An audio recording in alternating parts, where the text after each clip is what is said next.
So here y1t consists of y1t hat plus ut hat.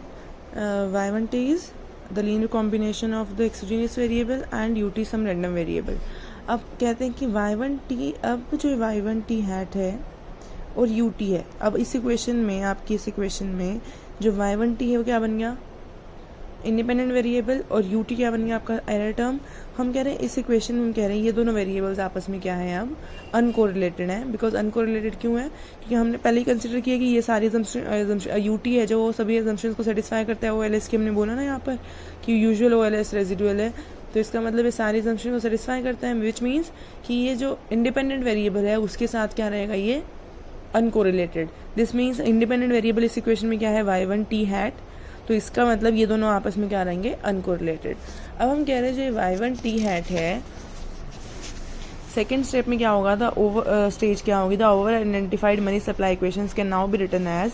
हमने क्या करा, जो y2t जो मनी सप्लाई इक्वेशन थी वहां पर हमने y1t को रिप्लेस कर दिया y1t हैट से.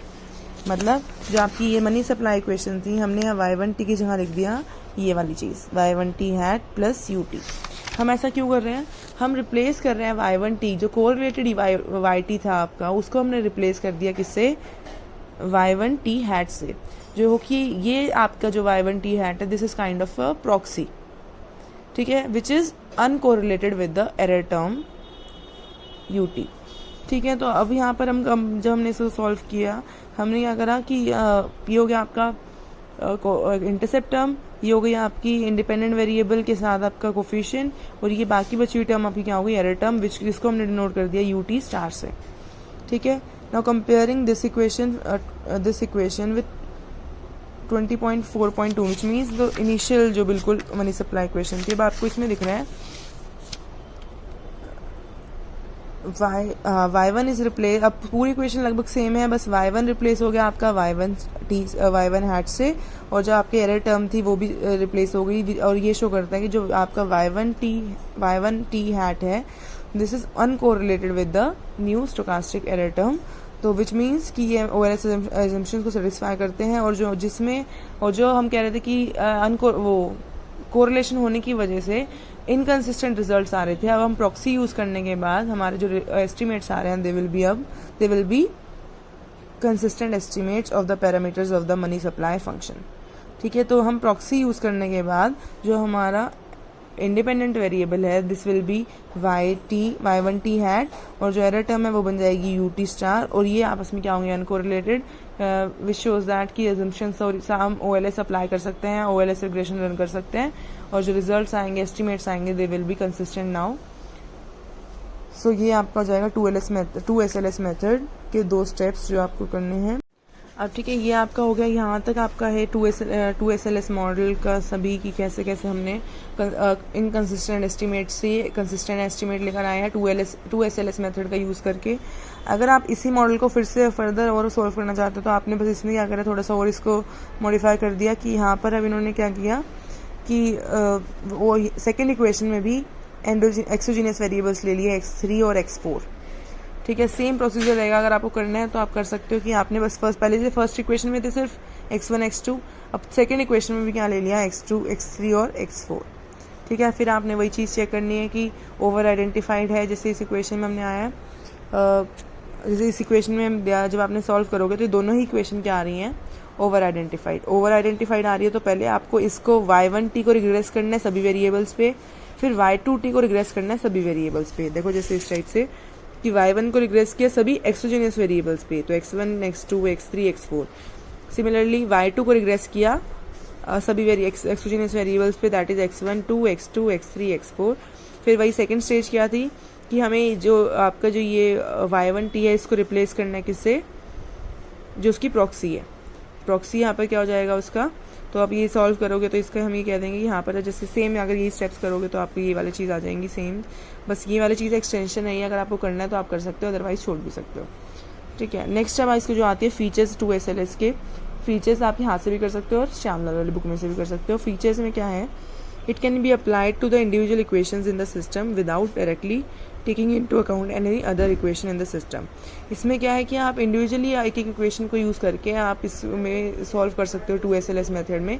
ILS मेथड में क्या था कि दोनों इक्वेशंस का यूज़ करके आप रिजल्ट्स निकल रहा था. इसमें आप इंडिविजुअली एक इक्वेशन का यूज़ करके भी आप सिस्टम को सॉल्व कर सकते हो. Hence for solving econometric models involving a large number of equations, 2SLS method offers an economical method. For this reason the method has been used extensively in practice. कि इसमें यह है कि अगर आप एक सिंगल इक्वेशन का यूज़ करके भी हम वो वाली प्रॉब्लम सॉल्व कर सकते हैं. जैसे अभी क्या हुआ, जैसे अभी जो वो वाली इक्वेशन थी आपकी डिमांड इनकम वाली, वो क्या थी, अंडर आइडेंटिफाइड. तो उस इक्वेशन का हमने कहीं भी यूज़ नहीं किया, हमने सिर्फ second equation money supply equation का सॉल्व करके उसके और जो इनकन्सिस्टेंट एस्टिमेट्स हैं हमने निकाले कंसिस्टेंट एस्टिमेट्स. तो कहीं भी इनकम इक्वेशन का यूज़ नहीं हुआ. तो लेकिन ILS मेथड में क्या था कि हमें दोनों इक्वेशन का यूज़ करना पड़ता था to find out the results. Second है unlike ILS which provides multiple estimates of the parameters in the over identified equation, 2LS provide only one estimate per parameter. अगर हम कहते हैं अगर आप ओवर आइडेंटिफाइड इक्वेशन में अगर ILS मेथड लगा दोगे तो वो यूनिक सोल्यूशन नहीं देगा. यूनिक सोल्यूशन सिर्फ वो कब देगा, जब आप ILS मेथड यूज़ करोगे एग्जैक्टली आइडेंटिफाइड इक्वेशन के लिए. ठीक है, अगर हम अब इसलिए हम कहते हैं कि अगर आप 2SLS मेथड का यूज़ करोगे ओवर आइडेंटिफाइड इक्वेशंस के लिए, तब वो आपका यूनिक सॉल्यूशन देगा. हर एक पैरामीटर के लिए हर एक ही एस्टिमेट्स देगा, एक ही एस्टिमेट देगा. ठीक है. It is easy to apply because all one needs to know is the total number of exogenous or predetermined variables in the system without knowing any other variables in the system.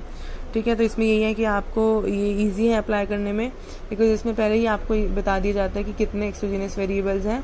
तो इसे ILS वाले method में क्या था, आपको खुद निकालना पड़ता था कि एक्सोजीनियस वेरिएबल्स क्या है. इसमें हम इस वाले मेथड में आपको ऑलरेडी मैंशन होगा कि ये वेरिएबल्स एक्सोजीनियस हैं, आप इसलिए ये मेथड अप्लाई करना कंपैरेटिवली ईजी है. Next है although specifically designed to handle over identified equations, the method can also be applied to exactly identified. जैसे मैंने बताया था स्टार्टिंग में ही कि सिर्फ exactly identified के लिए जो बेस्ट मेथड है वो ILS है, लेकिन exactly identified में अगर हम 2SLS मेथड भी लगा देंगे तो भी आपके रिजल्ट्स क्या आएंगे, कंसिस्टेंट. तो लास्ट फीचर है कि if R² value in the reduced form regression are very high, कि अगर हम कह रहे हैं कि अगर फर्स्ट स्टेज में, कि जैसे जो फर्स्ट स्टेज क्या थी जिसमें हमने रिड्यूस फॉर्म इक्वेशन बनाई थी, अगर इस स्टेज में अगर R² की वैल्यू ज़्यादा होती है तो हम कहेंगे जो हम कहेंगे जो अगर आप डायरेक्टली कर उस पर OLS लगाते और जो आपने रिड्यूस फॉर्म इक्वेशन के बाद आपने उसको कन्वर्ट करके 2SLS मेथड लगाकर और एस्टिमेट्स निकाले हैं, the values will be very close, कि मतलब कहीं ना कहीं उनकी वैल्यूज़ बहुत पास थी. तो यानी कि अगर 2SLS मेथड लगाना क्या रहा हमारा, सक्सेसफुल रहा कि हमने ये रिजल्ट शो किया, हमने ये फाइंड आउट किया कि जो हमारी वैल्यूज़ आई हैं एस्टिमेट्स की, they are close to the actual values. But अगर ऐसा होता है कि जो R² की वैल्यू फर्स्ट स्टेज में ही काफ़ी लो होती है, मतलब कि अगर मान लो 0.1 और समथिंग कुछ ऐसा काफ़ी कम होती है, तब हम कहेंगे 2SLS मेथड लगाना पॉइंटलेस है, बिकॉज ये उससे वहीं से ही पता चल जाएगा कि जो वैल्यूज़ हैं जो कि वो डाइवर्ज कर रही हैं from the actual mean values. तो वहाँ पर 2SLS मेथड लगाना मीनिंगलेस है, बिकॉज वहाँ पर आपको साफ दिख रहा है फर्स्ट स्टेज में ही कि जो आपकी एक्चुअल वैल्यूज़ हैं उससे अलग वैल्यूज़ आ रही हैं, काफ़ी डाइवर्ज कर रही हैं आपकी जो एस्टिमेटेड वैल्यूज़ हैं from the actual mean values of Y.